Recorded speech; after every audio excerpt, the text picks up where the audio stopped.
दोस्तों नमस्कार। भारत ने नामीबिया को T20 वर्ल्ड कप के अपने दूसरे मैच में 93 रन से हरा दिया है।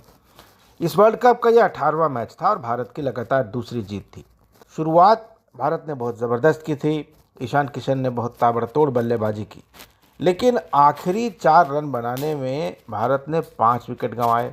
9 विकेट के नुकसान पर भारत ने कुल 209 रन बनाए थे और सबसे ज़्यादा रन ईशान किशन ने 61 बनाए और हार्दिक पांड्या ने 52 रन बनाए। नामीबिया के कप्तान जेराल्ड इरास्मस ने 4 विकेट लिए, 20 रन दिए उन्होंने कुल अपने 4 ओवरों में और ख़ासा परेशान किया। विचित्र सा एक्शन था उनका। केदार जाधव एक हमारे यहाँ हुआ करते थे बॉलर, लगता है उन्हीं से कोचिंग लेकर आए थे। झुककर पूरा राउंड आर्म घुमाकर गेंद को जितना सुरसुरिया फेंक सकते थे वो फेंक रहे थे और स्पिन के सामने भारतीय बल्लेबाजी पूरी तरह से एक्सपोज हो गई। और ये ध्यान रखने की बात है कि भारत को अगला मैच कोलंबो के प्रेमदासा स्टेडियम में पाकिस्तान के खिलाफ खेलना है और पाकिस्तान के खिलाफ 4 स्पिनर हैं, जिनमें एक इसी जेराल्ड इरास्मस की तरह का है। वो भी रुक रुक कर आता है, खड़ा हो जाता है, उसके बाद बॉल फेंकता है। तो वो बड़ा चुनौती बनेगा ऐसा लग रहा है। जिस तरह से आज इरास्मस के सामने भारतीय बल्लेबाज परेशान दिखाई दिए और 4 विकेट उन्हें दे दिए, कहीं ऐसा ना हो कि पाकिस्तान के खिलाफ भी यही स्थिति हो जाए। और लगातार T20 मैचों में भारत के बल्लेबाज स्पिनरों के खिलाफ संघर्ष करते हुए नजर आ रहे हैं। तो बहरहाल भारत आज जीत गया है। 2 मैचों में उसके 4 अंक हैं, लेकिन ये ज़रूर ध्यान रखने वाली बात है कि स्पिनरों के खिलाफ क्या रणनीति बनेगी और कैसे खेला जाएगा। ये एक बड़ी चुनौती बनकर आएगी, खास करके श्रीलंका के धीमे और रुक कर जहाँ गेंद आती है वैसे विकेटों पर। तो आज नामीबिया ने टॉस जीता और भारत को बल्लेबाजी करने के लिए बुलाया। 5 साल के बाद किसी T20 इंटरनेशनल मैच में भारत और नामीबिया की टीम आमने सामने थी। इसके पहले 2021 के T20 वर्ल्ड कप में दोनों टीमें आमने सामने थी, भारत उसमें जीता था। भारत ने पहले मैच में अमेरिका को हराया था और नामीबिया को नीदरलैंड से हार का सामना करना पड़ा था। तो पहले ओवर में 8 रन बने। संजू सैमसन और ईशान किशन बल्लेबाजी करने आए थे और संजू सैमसन ने रूबन ट्रम्पलमैन की आखिरी बॉल पर छक्का लगाया और बाकी के 2 रन सिंगल के जरिए आए। दूसरे ओवर में सैमसन ने लगातार 2 छक्के लगाए बेन शिकोंगो की गेंद पर, लेकिन वे इसी ओवर की आखिरी गेंद पर लॉरेन स्टीनकैम्प को कैच भी थमा बैठे और 22 रन ही बना पाए। और संजू सैमसन लगातार मौके मिलने के बावजूद जिस तरह से उन्हें भुनाने में असफल रहे हैं, उनकी ख़राब किस्मत कहा जा सकता है इसको, या उनकी मानसिक दृढ़ता की कमी कही जा सकती है। क्योंकि संजू सैमसन जब बाहर रह रहे थे तो उनके लिए काफ़ी फैंस ने आवाज़ उठाई, पुराने खिलाड़ियों ने आवाज़ उठाई, बहुत बातें कही गई।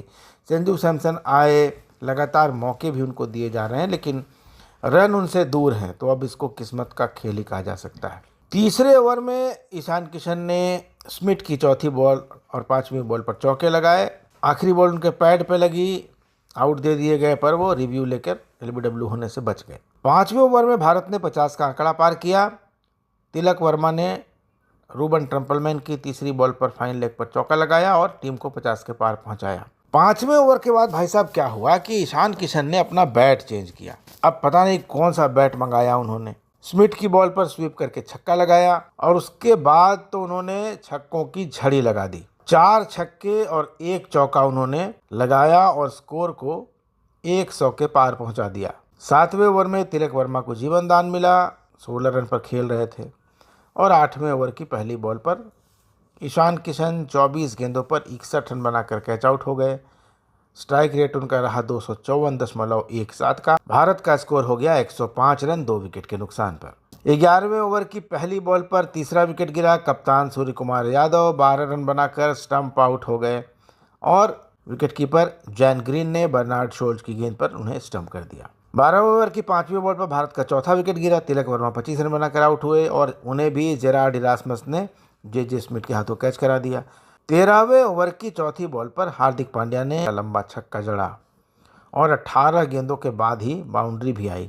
15वें ओवर की पहली बॉल पर शिवम दुबे ने बर्नार्ड शोल्ज की गेंद पर 107 मीटर का लंबा छक्का लगाया और इसी ओवर की तीसरी गेंद पर हार्दिक पांड्या ने भी लॉन्ग ऑफ के ऊपर एक छक्का जड़ दिया। इस ओवर में 24 रन बने। 16वें ओवर की चौथी बॉल पर पांड्या और दुबे ने 5वें विकेट के लिए 50 की पार्टनरशिप की।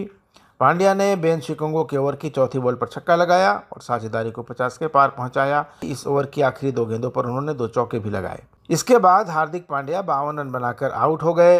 वे भी जेरार्ड इरास्मस का शिकार बने और इरास्मस का तीसरा विकेट बने हार्दिक पांड्या।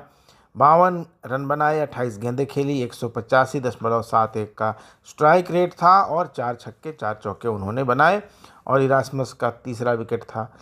और 19वें ओवर में भारत ने 3 विकेट गंवाए। इरास्मस की पहली बॉल पर हार्दिक पांड्या आउट हुए, फिर शिवम दुबे 23 रन बनाकर आउट हो गए और अक्षर पटेल कोई खाता नहीं खोल पाए। शिवम दुबे रन आउट हुए थे और पांड्या और अक्षर पटेल को इरास्मस ने आउट किया और इसी के साथ इरास्मस ने 4 विकेट हासिल किए। हार्दिक पांड्या, अक्षर पटेल, तिलक वर्मा और ईशान किशन।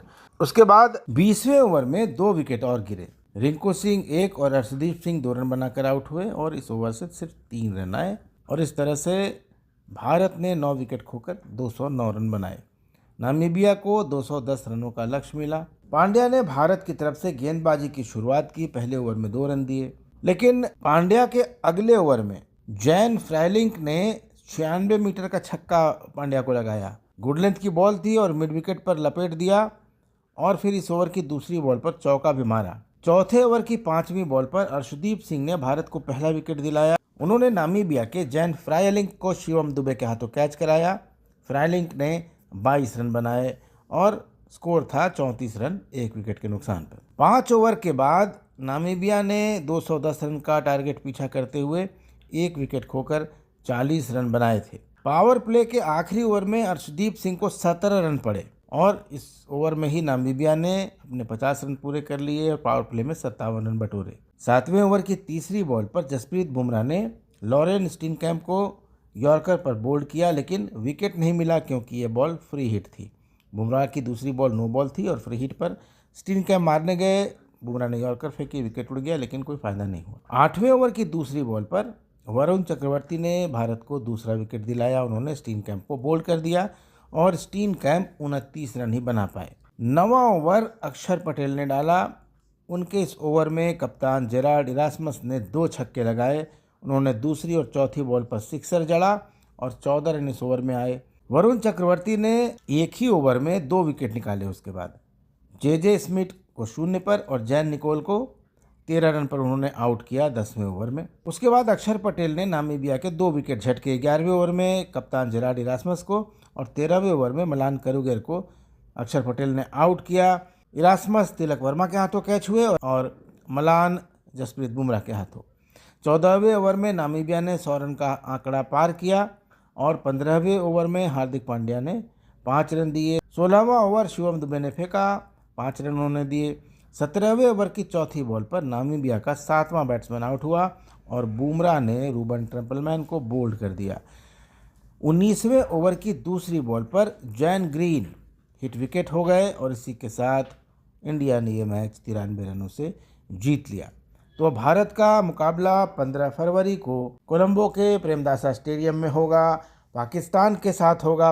भारत की बल्लेबाजी वैसे तो बहुत विस्फोटक है, लेकिन स्पिनरों के सामने जिस तरह से भारतीय बल्लेबाजी पिछले कुछ मैचों में संघर्ष करती हुई दिखाई दी है, वैसे में ये बड़ा दिलचस्प रहेगा देखना कि भारतीय बल्लेबाजी पाकिस्तान के स्पिनरों के सामने और ख़ास करके उस्मान तारिक भी बड़ी चुनौती बनेंगे, क्योंकि ये आज जो कप्तान थे नामीबिया के जेरार्ड इरास्मस, वो भी उसी स्टाइल में गेंदबाजी कर रहे थे जिस स्टाइल में उस्मान तारिक करते हैं। और एक तरह से इरास्मस ने भारतीय बल्लेबाजों को उस्मान तारिक की गेंदबाजी की प्रैक्टिस करा दी है, अभ्यास करा दिया है। हालांकि 4 विकेट उन्होंने इस क्रम में झटक लिए हैं।